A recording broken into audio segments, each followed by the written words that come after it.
Yo, welcome back to Not Another Gaming Podcast. It is episode 158. It's your boy Papa Dom. We are back live and direct once again.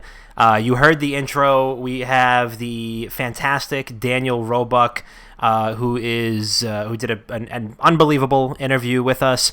That's the pre-recorded interview. We're going to have that later on in the episode. We cannot wait for you guys to hear it. It was just absolutely unbelievable. But we do have, as always, my two delightful co-hosts. First, whether he's running off coffee or Christmas spirit, he's usually the first one to get me fired up about something for the show or for the weekend. Your friend and mine, Chris P. How we doing? What is up, my kings? You know, we got to start hyping each other up in 2019. 2020, like, tell your boy he has a nice ass. Like, it is what it is. You know, just hype the kings up. But, Date your homies, you know? Date your homies. Date your homies. If you're playing basketball with your homies and you're boxing them out, stay a little longer. Show them a little love. Yeah. It's your boy, Chris P., the tallest and the lankiest. Yeah. My next co-host, you know him. You love him. And at this point, I've lost count as to whether or not he's known more for ripping sleeves off of his shirt or making predictions that always come true. Dr. Bob, how are you? I'm doing great. You know, Chris, those glasses, they're fitting nice on the bridge of your nose tonight. You know, they're looking great. I love the way the beard's growing in. I love it. I'm feeling fucking jovial after that. That was great. That was fucking great. And I can't wait for everybody to listen to it in the podcast, in the episode of the podcast. I'm feeling good, you know. Got a nice big fucking weekend coming up.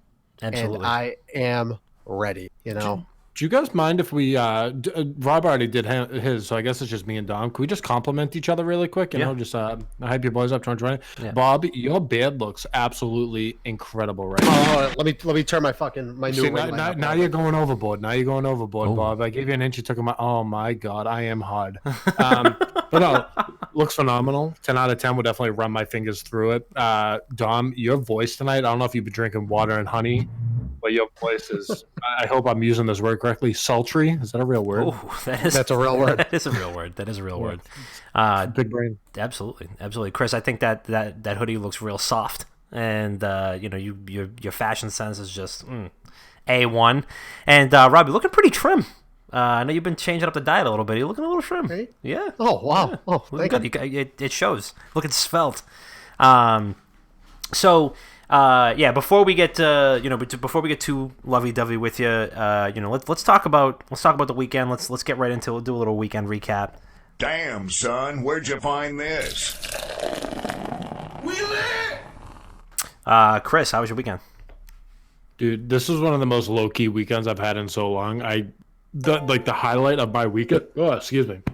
The highlight of my weekend, realistically, was just going out to eat on Saturday, and that is literally all I did. I had 2 Mai Tais, some sesame chicken.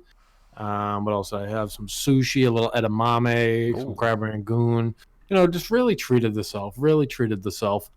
But other than that, just laid low. Played some video games. I actually was playing Call of Duty Modern Warfare with a full party with my buddies, and we were doing private matches. We were doing this different game mode called Reinforced, which is search and destroy mixed with domination, and you can spawn your whole team back in by capturing a flag. It was super fun. They got rid of it and they replaced it with fucking infection, which is so bullshit. Just never. I hate when they drop that. It's like a little kid's game mode. I hate it. But all in all, great weekend. It really felt good to catch up on the sleep and not really be hungover. Awesome. Bob, how was your weekend? What are you playing? What'd you do? It was pretty good. I also laid super low this weekend. I streamed. I was playing a lot of Counter-Strike. Was it this weekend that I finally finished Jedi Fallen Order? Yes, I think that was. Yes. Yeah, it was. Yeah, finally finished Jedi Fallen Order. 10 out of 10 game. Mwah, mwah, mwah. Game of the year for 2019. It's not eligible for the Game Awards. So guess what? It's my Game of the Year for 2019, and it's my fucking Game of the Year for 2020. Okay? Back to back, dude. The first ever back-to-back Game of the Year. It's so fucking good, and I pray that there's a sequel to this game, and I pray that there's more lore that gets explored from it. It's such a good game. I cannot praise it enough. Yeah. But I also got I got a couple of games on the Steam sale last week that I'm gonna have to finally dig into, and I got Resident Evil 2 HD Remake for $18 on the Steam sale. What fucking steal! So I think that's going to be the next game I play. I got BioShock Infinite, which I'm going to have to play at some point too, and I got Doom 2016. So Ooh. I think I'm gonna. I asked our Discord, and a bunch of people said stream Resident Evil 2. So I think that's gonna be the next game I start streaming for single player. Like that. I dig it. As for me, pretty low-key weekend as well, honestly. I mean, didn't do a whole lot.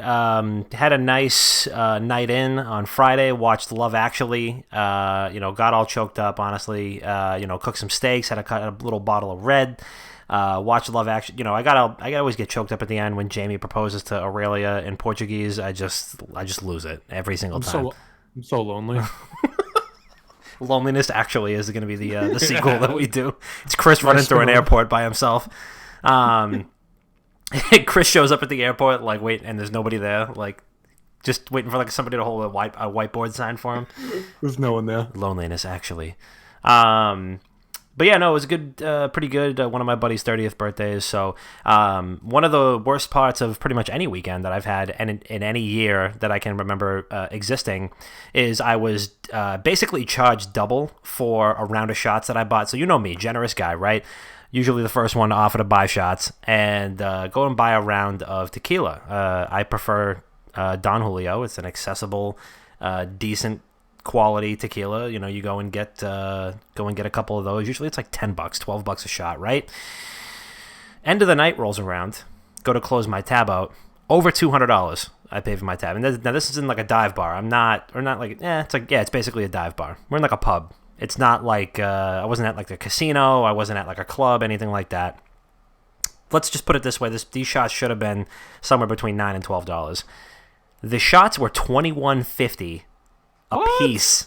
$21.50 a piece. So, Lauren comes up to me at the end of the night and she goes, "Your bill is $200." Because I was like, "Hey, would you mind just going to grab my card?" She goes, "Your bill is $200." I was like, "What do you mean? 200 American dollars?" Canadian? What did they charge me in? So $200 because I bought a round of 6 shots and they were $21.50 a piece. So that tacked on $120 to my bill. I figured it'd be $100 or something, but that easily doubled my bill, and I almost had a heart attack. So did you say anything? Yeah, I asked the bartender, and I was like, "Hey, bud, it's showing that I bought $120 worth of tequila. I don't remember buying 6 gallons of tequila, so what did you charge me for?" And he goes, "Oh, it's $21.50 a shot." I was like, dude, I would have been so upset. I would have jumped behind the bar and shit on the ground. I mean, I couldn't even hear myself think as it was in the first place, and that place wasn't exactly a high-class establishment. I literally was about 15 feet from the threshold to where the bathrooms were, and I could smell the men's bathroom from outside of it, and it was disgusting. I mean, I can actually, I'm smelling it now, just now that I'm talking about it, and I literally want to throw up. I had to hold my breath and pinch my nose when I went into the bathroom to take a piss because it was so fucking gross in there.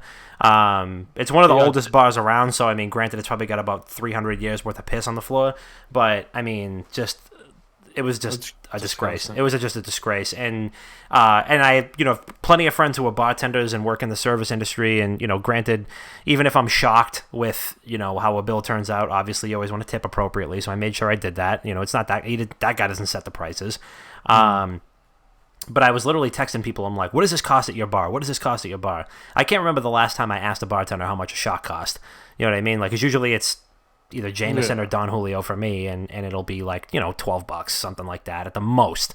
And $21.50. So I almost the audacity. Yeah, I mean, is it a type of place where people aren't going to be ordering tequila shots regularly, where they were frantic, what do we charge for this? What do we charge? I don't know. Just put in $20. Yeah, just put in an extra zero on there. Yeah, put in $20. I mean, you can smell the piss coming off the bathroom floor like a goddamn. It smelled I was gonna say it smells like Richardson's, and you're gonna charge me $21 for a shot. To put it into perspective, shots when I was in New York City last week were $12. Yeah, that's in New York City. That was in Manhattan. Yeah, unbelievable. I mean, you would have thought I was at a nightclub or something like that, and I was just appalled. And I mean, granted, I mean it is what it is, right?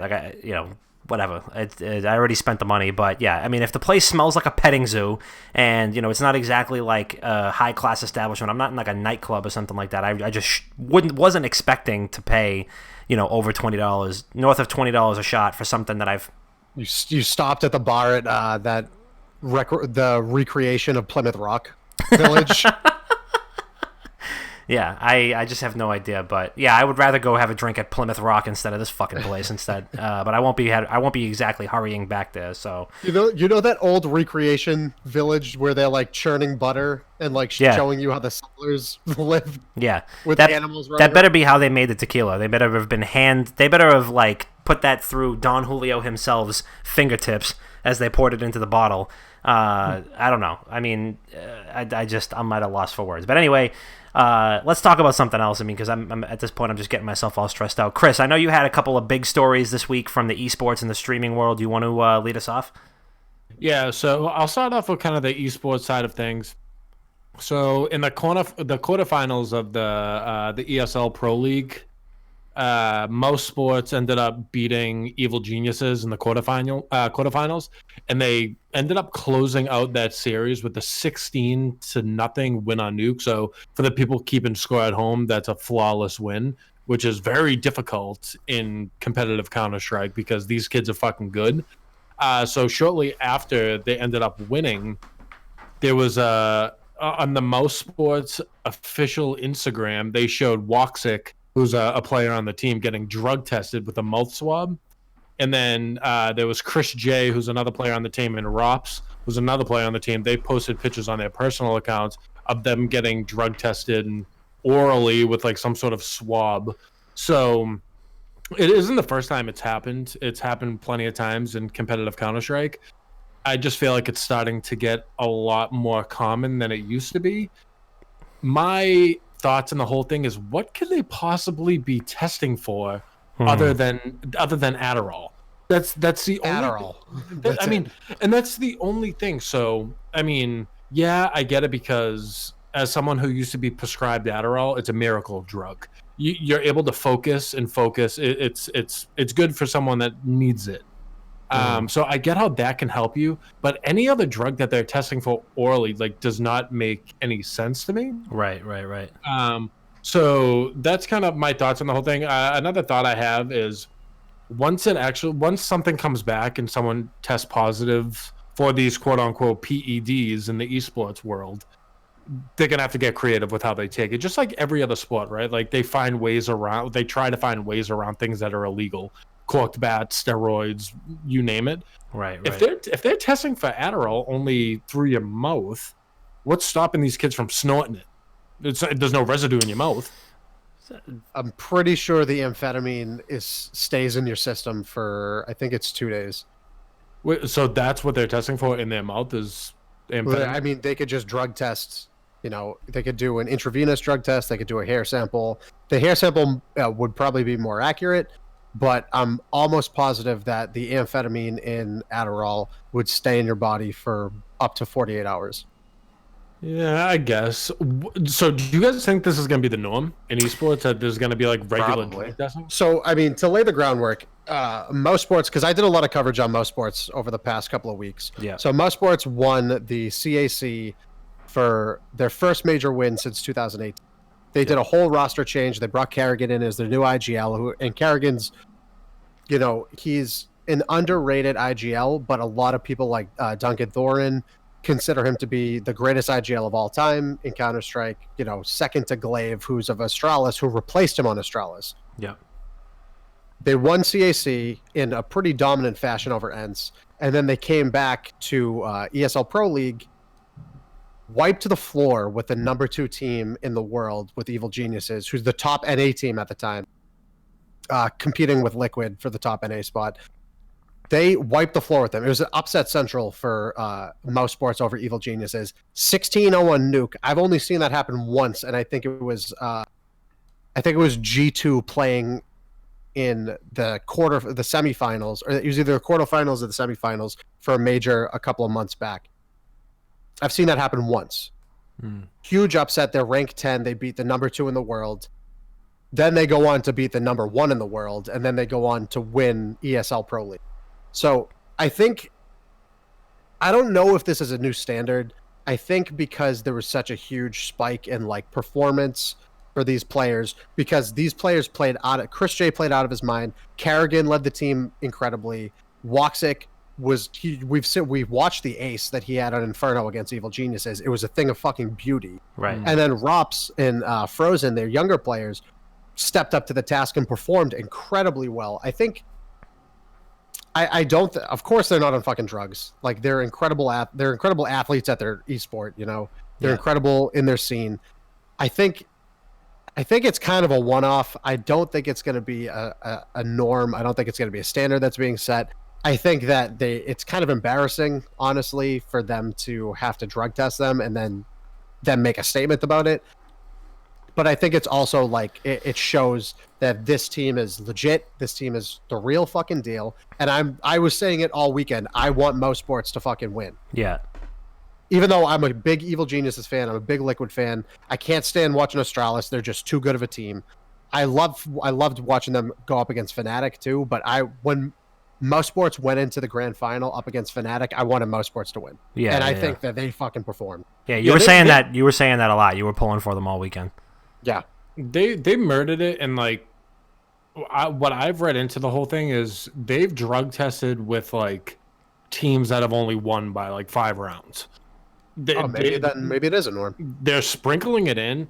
I mean, not for nothing. If you're taking Adderall before a match of competitive CS, you alone can't win the game. Right. It's a team game. You can't take on 5 people. If you're gonna like drug test, you should allow like 2 out of the 5 people to be able to take Adderall. So you have to like pick and choose who's allowed to take it that week. Like, hey, Woxic, you were playing out of your mind last week on it.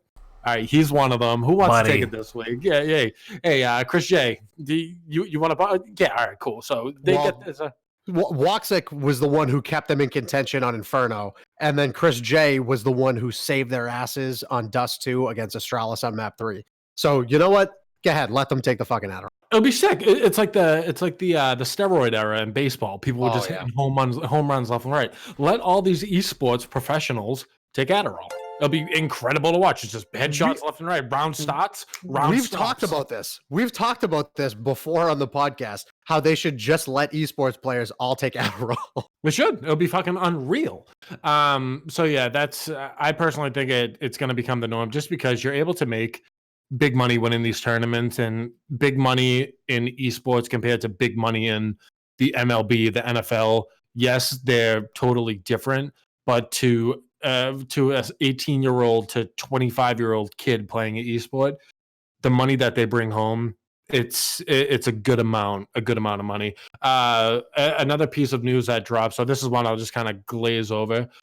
So Tim the Tatman, Dr. Lupo, and Lyric all re-signed to Twitch with multi-million-dollar deals.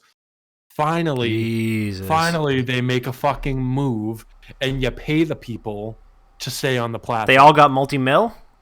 Yeah, and that's reported by Slasher. Well, so look at it this way. I mean, Dr. Disrespect was saying I think it was a month ago, where he was explaining how Twitch was giving him money to stay on the platform. So this isn't like the first. No, I get that, but it's like there was 3 at once. So it's not like picking and choosing every here and there. There were big announcements for this. They had nice production that went on their videos. Because to me, if I'm a streamer that built my name on Twitch, I don't want to leave unless I'm being treated unfairly or I'm like getting gypped out of money. I'm not making what I could potentially make. Then I would want to make the move. So in my eyes, they don't want to leave unless it's like a life-changing deal. And if you're already making hand over fist money, like these 3 are, they're top streamers on the platform, there's not much. They enjoy doing what they're doing. Of course, if you threw the bag at them, it's like, hey, like you get to stream half the time and you make double the money. Yeah, they would do it. But I love to see the life pop out of Twitch. 3 big signings. I think that's incredible. 3 really great creators, 3 creators that I personally really enjoy watching. Tim the Tatman's like one of the first streamers I've ever watched in my life. And the guy's the fucking tits. And then last but not least, there's the first big scandal that's happened on Mixer. that little streaming platform that's trying to compete with all the other ones. The little engine that could. So it was reported by Jared FPS, who's one of the top streamers on Mixer. Apparently, I don't really follow the platform that much, but from what I've read, he's pretty big on the platform. So he ended up tweeting. I'm just going to read it to you guys quickly. Story time. Can't provide message proof. The person told me not to. Mixer has all the proof. So I'm not even going to read it, actually. So there's a long thread. You could read it on wickedgoodgaming.com, but I'll just kind of give you guys the gist of it.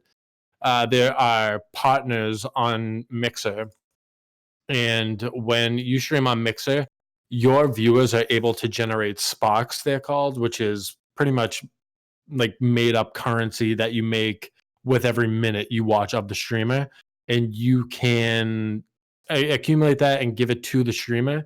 You can't really turn it in immediately for like a direct cash return, but if you hit enough with your sparks, you get a cash bonus from Mixer. So these two partners on Mixer found out a way to kind of, well, they didn't find out a way. They just did the smart thing that any con artist would do. They made 1 billion accounts and they signed in on all different IPs or whatever they had. They had like a Tor browser or whatever it was. This is me just speculating. But they had all the people, all the fake accounts watching them and then donating the sparks to themselves. So they ended up accumulating roughly like $80,000. Jesus. I figured you were going to say like, oh, they got a couple $100 each. No, it's speculated to be $80,000 plus that they ended up pretty much stealing from Mixer in this exploit. Because another thing they did is they had a website apparently that was gaining had a lot of traction, that came to it, a lot of traffic, and they embedded their streams on it. So everyone that would go onto there, it would generate more and more sparks. So yeah, ended up taking like 80,000 plus from them. And these guys are fucking idiots. Not even because they... No. I think these guys are idiots. Fucking geniuses. No, they're fucking stupid, Bob. Listen to me. So what they did was they made hand over fist money to the point where like it perked someone's ears up. They were so stupid about how they did everything. I mean, pay one of your buddies, right? If I'm making $1,000 per stream, right? I can pay Rob. I can pay Dom to be like, hey, I'll give you $100 today. Just stay in my chat and talk to me. What these guys did, there was no chat, no like actual dialogue in the chat. It was only donations. And there were thousands of people watching.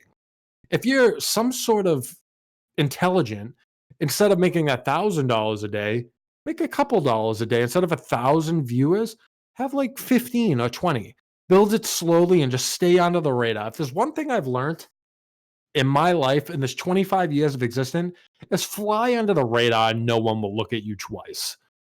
Just do that. If they did that, they'd be able to do it and just kind of make a slow living from there. And now they're fucked. Now they're going to get sued, and God only knows what could happen.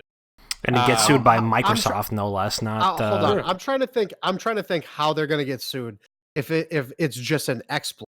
If this is a system that's already created in Mixer itself, and they found a loophole into gaining their own money and their own traction, exploit all you want. They're fucking geniuses.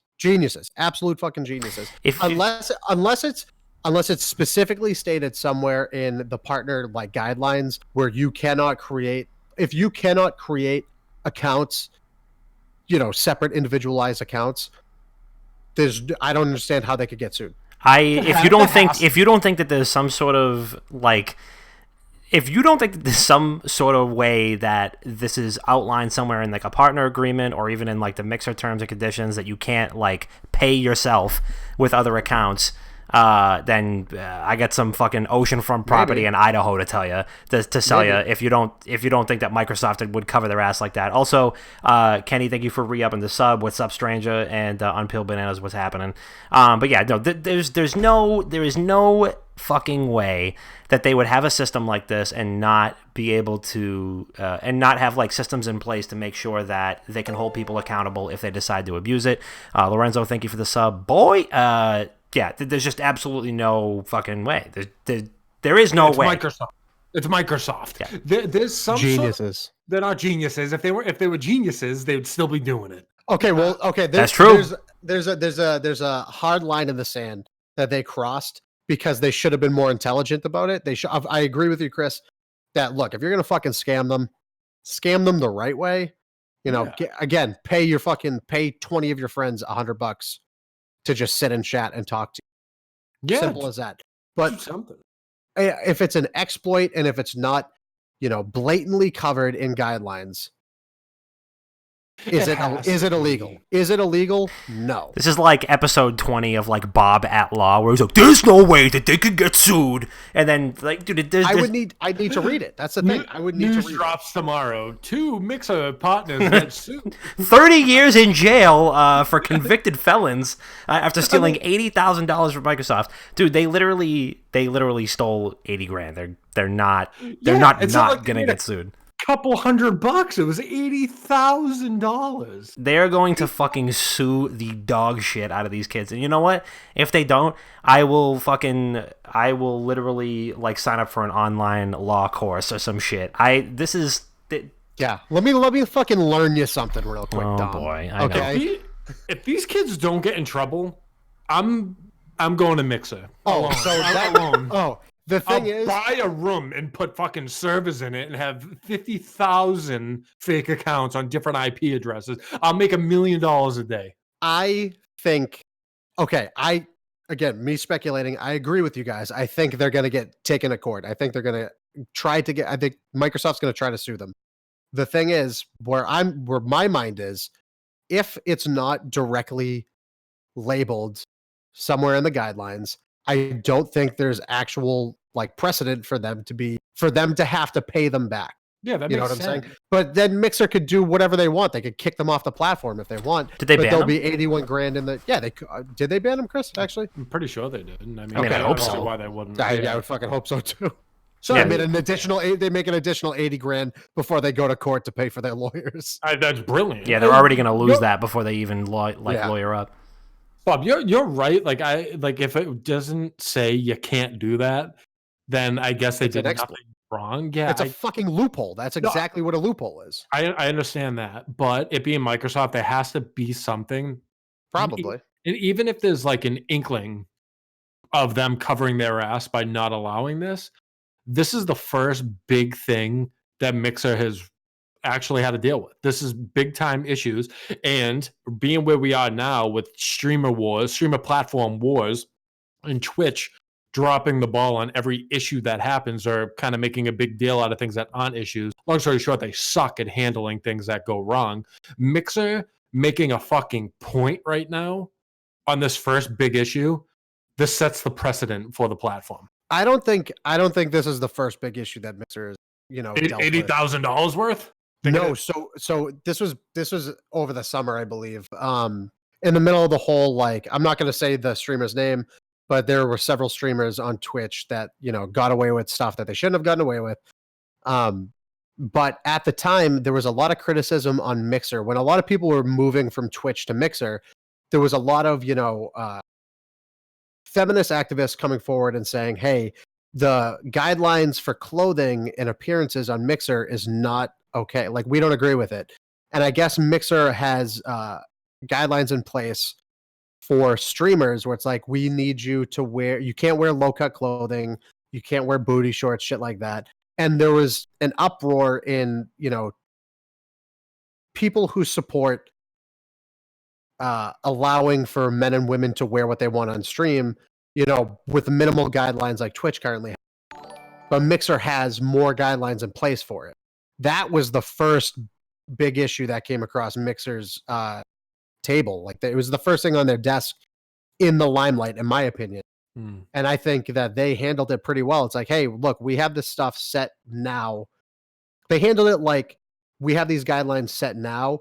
So if you do get banned, we have the precedent and we have everything here written that you agreed to. So, we're not doing what Twitch does, where, we just base it off of an individual basis. We're trying to get ahead of that stuff. So that was the first, in my opinion, that was the first real issue that Mixer had to deal with. Yeah, I mean, and that totally makes sense too. I mean, just like we were talking about just with TOS in general. I mean, if that's, hey, listen, this is in our TOS, guys. Like, this is not a judgment call. This is not a like case by case basis. This is against our rules. And if you want to stream on our platform, you have to follow our rules. And that's just the end of that. I also think that's just the easiest way to just fucking avoid any bullshit like that. Is just like those are in the rules. And that's it. You just close the book. That is open and shut case. There was another thing that we were talking about that, this was probably a couple episodes ago that we were talking about something that was in the TOS clearly, and it was like, somebody was mad. Oh, we were talking about the kid from FaZe who got banned. And it was like, well, this is in our TOS. It doesn't matter who you are. It doesn't matter, like, where you come from, who you are, how old you are, what gender you are, whatever. Like, it's in the rules. And and that's it. Here's the rules. Here's what you're not supposed to do. Here's what the punishment is that's according to that rule. This is not a judgment call. This is not a case-by-case basis. This isn't like we'll have somebody review it and we'll be back to you within 5 to 7 business days. You broke the rules, and you have to do the thing. So yeah, do the crime, do the time. Yeah, that's it. So yeah, or do the crime. Get forced to pay $80,000 plus lawyer fees plus damages back. I think they're gonna get away with this one. I don't know. I think it heads up your ass, but Loopholes. Oh, I'm gonna change my Twitch name to Dr. Loopholes. Oh, good, right? See, and then people will never know if you're talking about Dr. Lubo or talking about you. You'll know. It's just one. And if big you're from loophole. like the North Shore, then you probably already say Dr. Lupos. Yeah. Yeah, I love that new guy, Dr. Lupos. Love that. But yeah, so that's kind of what I have going on in the streaming space. I'm so happy I got your opinions on it. It was good dialogue. It was fun. Good banter right there. Was it $80,000 worth of good banter? I don't know. We'll find out. I don't know. Bob, what do you got for us? I know there was something something you really want to talk about. Something that was really tickling your gooch.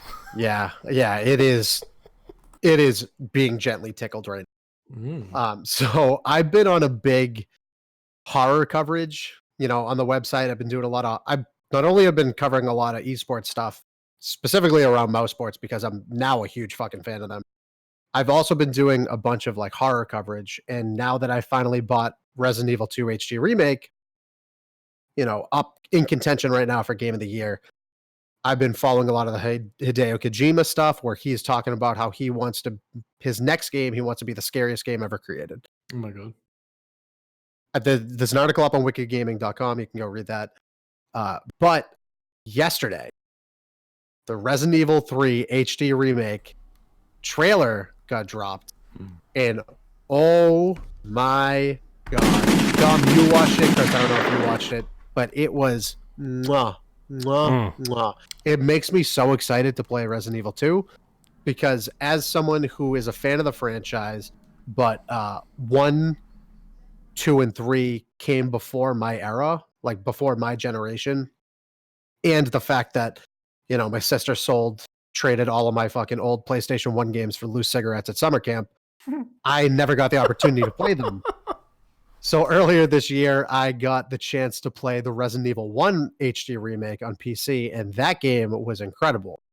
Now I have Resident Evil 2, and I'm fucking super excited to play it. And then the fucking icing on top of the cake is the Resident Evil 3 HD Remaster, and it looks absolutely incredible. It looks like they're taking everything from the RE engine from the Resident Evil 2 Remake, and they're giving fans what they want, and Capcom is doing such a fucking brilliant job. They full circle coming back to form with Devil May Cry, with Resident Evil 2. All the games that they're releasing are just fucking smashing right now. And I wanted to know what you guys thought about the trailer, if you guys are excited for it. I know you two are huge pussies when it comes to horror games. I'm the only one that'll ever play them. Me and Kyle, aka Flex King, aka Noodle Arms. Did you guys like it? You may be interested. I mean, yeah, maybe. I mean, so let me tell you this: when for me, like before I had any other consoles aside from Nintendo, I used to like go over my cousin's house and he would have like his PlayStation, and he had all the Resident Evils always queued up. He was always a big like survival horror guy. He was the first one to show me Resident Evil. He was the first one to show me Diablo, stuff like that. And I was always, not that Diablo is survival horror, but it has horror themes, and the other ones used to be, were a lot less action based, and it was a lot more like, but yeah, so those always hold a special place in my heart and in my bladder as like games that I would like have nightmares about as a kid, and I'd be like, holy shit, these things are terrifying. And Resident Evil 3 in particular was up there as like, these are images that I want to get out of my brain. These are absolutely petrifying, and obviously if you go back and play it now, it's not as scary because the graphics are a little dated and it's not as realistic, but boy oh boy does that go right out the fucking window in this trailer, because it brought all these memories rushing back as vividly as they have existed in my mind forever, and it just looks phenomenal, and I'm just so happy for the fans of the series who have just been like, I feel like, and correct me if I'm wrong, I feel like maybe like Resident Evil for me never really stuck out to me as like a series that was in dire need of an HD remaster. Like, man, we really need to just rebuild this game from the ground up, but they did it because they just figured, what our fans are going to really fucking like? This shit. Let me go ahead and correct you right now. So after from 1 to 3 was considered the golden age of, or we'll say 1 to 4 was the golden age of Resident Evil, with Resident Evil 4 being arguably the best in the franchise. A lot of people will say 2 is, and then you have the outliers that say 3 is, and then the other outliers that say 1 is. But that was the golden age of Resident Evil. All the spin-offs like Zero, Code Veronica X, the other ones people enjoyed. But that there's a sense of nostalgia when it comes to those games, because it was more survival horror based instead of action based. Where once you got to 4, it was more action-based. It was over the shoulder, which they implemented in the 2 remaster.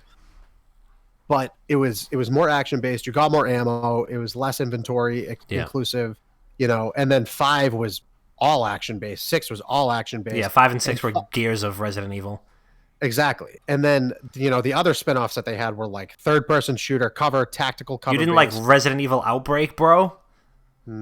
Actually, I think that was supposed to be a pretty good one. I thought that weren't those like the MMOs, like the MMO Outbreak, I think, was the co-op survival horror game in the Resident Evil 3 engine. Operation Raccoon City was that was the one. That was the one. Operation Raccoon City, where it was like an MMO or some shit like that. It was a competitive. It was like Gears of War. It was Gears of War. That's exactly with zombies in it. But then 7 came back along, and it was just a breath of fresh air in the franchise, where everyone was like, okay, they're doing something different, and my eyebrows peaked. Okay. I'm interested in what you're doing. It's first person. It's back to the survival horror roots. And then after the bar was set pretty high with 7. I loved that. Horrifying, terrifying game. Probably the most horrifying VR experience anybody could ever play. But Did you play that in VR? I did not. I don't have the fucking balls to play that game in VR. Pussy. Oh yeah, I'm a fucking pussy there. But then they announced the 2 remaster, because the 1 remaster came out, I think it was like 2015 or something like that, and people loved it. That's the way you should play Resident Evil 1. Yeah. And then fans were clamoring for 2, and they're coming full circle. Everybody wanted this. Everybody needed it. The fans have been begging for it, and Capcom, the kings of Capcom, are just walking out onto the stage. Real king hours. Dropping their fucking pants and letting their dicks hang. Like, you wanted it, you can have it. Here we are. Yeah. Here we are at the Game Awards. We're going to show you. Tomorrow, I am willing to bet there's going to be another trailer for Resident Evil 3 Remake.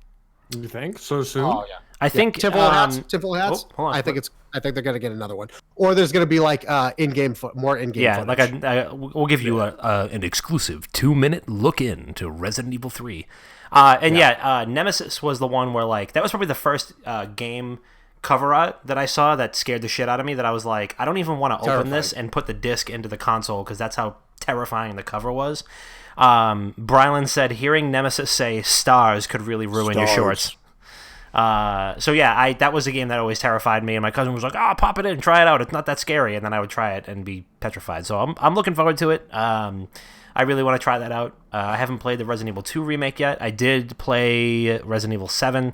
I didn't play through all of it, but I did play some of it, and it was fantastic. I mean, terrifying, but also fantastic. Big Resident Evil 4 guy, as everybody should be. And I do appreciate. What? Dom, that's another thing that fans are clamoring about. With Resident Evil 2 HD remake coming now, we're one step closer to a Resident Evil 4 HD remake. And if they rebuild it from the ground up the way that they're doing it, and the thing is too is like they're not just reskinning it. They're not just saying like, oh, here's just a fresh coat of paint. Like they're rebuilding it in this new RE engine, and everything just looks and feels so amazing. So I would love, granted, like, do I need it? Like, do I need it? Like I need the air to breathe? Like, no, not necessarily. I am gonna get it on Switch because it is on Resident Evil 4, 5, and 6. I think are all on Switch. But would I really appreciate it, and would I probably dig right into that shit? Yeah, Resident Evil 4 remake, bro. We're one step closer, baby. You want to hear how much of a pussy I am? Yes. Please. I watched Ghost Hunters before I went to bed the other night. I woke up in the middle of the night and I thought my hoodies on the back of my door was a person standing in the corner and I couldn't go back to sleep. Is that what why I had a missed call from you at like 4 a.m.? Probably. I just needed to talk. I don't know. So with that being said, will I be playing Resident Evil 3? No, absolutely not. I won't. But Capcom murdering it, I get that. The trailer itself was absolutely beautiful. And the way I know that is as soon as the trailer dropped, we tweeted it out. And even people that weren't following us, they were just searching Resident Evil. And like it was just kind of like gaining traction, gaining numbers. So people legitimately care. So they were typing in the keyword Resident Evil 3 and just like getting involved in other conversations. So it's showing that people are fucking amped about this game coming out. Me personally, I don't care. I won't play it. I'm too much of a baby to do so. But that doesn't take away my ability to recognize when they're doing things right. Like Dom said, they're not even reskinning it. They're rebuilding it from the ground up. And what I asked you guys like 2 weeks ago when we were talking about the Game Awards, does a remake deserve to be up for the Game of the Year? Talking about Resident Evil 2. Brand new game. And that's exactly what I'm getting at too, is if it was just a reskin now, like at the time we were talking about it, I didn't think I had a spot on that list. But now kind of seeing what they did to it, I've watched more online. I've done my research and then seeing what they did with the Resident Evil 3 trailer. I think it does have a spot on there because yes, it's the same name, but this is Dr. Seuss shit, but it's not the same game. Whoa. Get him on a fucking label. Yo, push your T. But no, I think the trailer was great. Scary. Yeah, no, definitely. And we're getting just I think it's been a good year for games, honestly, and on Game Awards is tomorrow. Looking forward to it. And Resident Evil 2 definitely deserves all the flowers that it's getting, and I hope that Resident Evil 3 lives up to the same expectations, because obviously like fans are all like, holy shit, we're getting more and more and more, and I hope that continues with Resident Evil 4. Give me just 1 second here, hold on.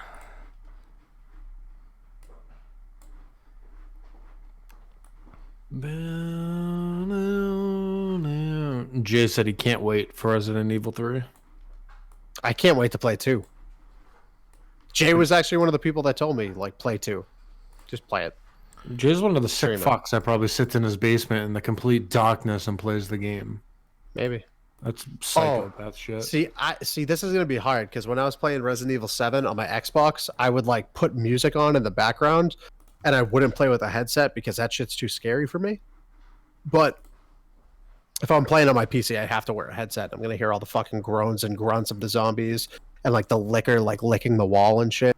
You could do like the CS Pro and just run a pair of headphones under the headphones. Sorry, we hit the apparently GarageBand only does like a 2-hour recording limit, and we hit that. So I had to like stop and make a new track.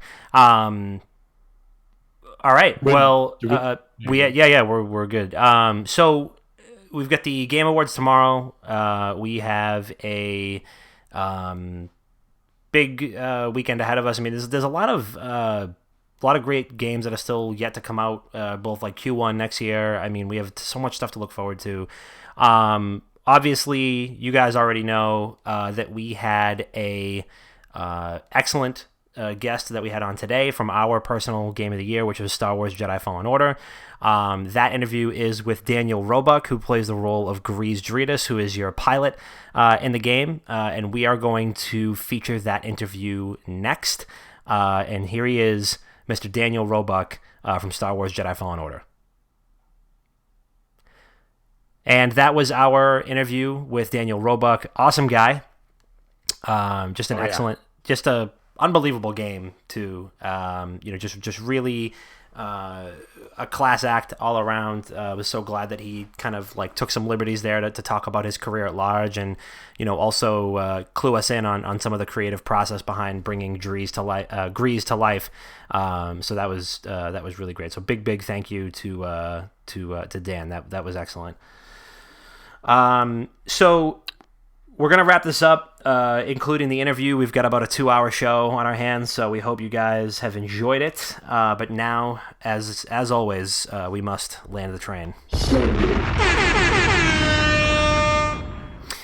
I'll lead off. Big shout out to Daniel Roebuck. Thank you so much for coming on the show. Huge fan of the game, huge fan of Grease, and we hope it's not the last we see of him. You can check out Getting Grace the movie at gettinggracethemovie.com. You can check out the movie on Hulu, on Amazon Prime, or on gettinggracethemovie.com, where you can purchase it directly. That probably benefits him and the other crew of the film more. His book, The Audition is the Job, is coming soon, and you can also check out his other website, which is achannelofpeace.org. So make sure you check that out. Big shout out to Daniel. Thank you again for coming on. Chris, what do you got? Shout out Danny. That was fucking fun. Real good dude. Coming from someone who hasn't played Jedi Fallen Order yet, made me feel right at home. Made me feel like no questions was stupid. It was a good time. Real cool dude. Other than that, I sadly have nothing because we didn't get any 5-star reviews on iTunes. Damn. Which you really hate to see. Yeah. But I'm going to keep the spirits high. If you want your review read out live on the podcast, this is a big time fucking podcast, boys. You want to get your name out there? I mean, just let me read a few guys. All you have to do is leave a 5-star review. Wow, put him on a fucking label. Put him on Dr. a label. Seuss. On iTunes. Oh. I see the fucking platinum records lining your walls right now. Let's fire. Bob, what do you got, pimp? Big shout out to Dan. Thank you for coming on. It was that was one of the funnest interviews I think we've ever done. Yeah. It was, I enjoyed it so much because we got to see like a good background into the industry that, we don't typically see all that often. He was our first actor that we've ever had as a guest on the show before. We've had everybody under the stars that you can imagine. Lots of lead game developers. Yeah. I'm pretty sure every single other guest we had was a lead game developer. Yep.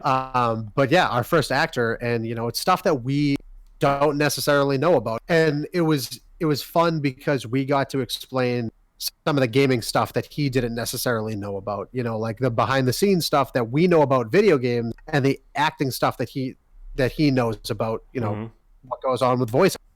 So it was great having him on. It was a wonderful interview. He's an incredible guy. And I'll say it again, Jedi Fallen Order, Game of the Year 2019, Game of the Year fucking 2020, maybe even 2021. We'll see how it fucking goes, okay? Yeah. But Grease, an incredible character, an incredible game, the foundation of the character. So shout out to Uncle Grease. Uncle Grease. I'll meet you at Encore next weekend, Uncle Grease. So big shout out to Dan. Thank you guys for listening. As always, you can find us on Spotify, Apple Podcasts, Google Play Music, Stitcher, TuneIn Radio, Overcast, and radio.com and iHeartRadio. big shout out to everybody who tuned in. And, obviously, if you're listening to us remotely, make sure that you drop us a review. If you want Chris to shout you out, I mean, this is your chance. This is your chance, guys. It's a very select few, a very elite group of people who have ever been shouted out by Chris. So this is a big opportunity.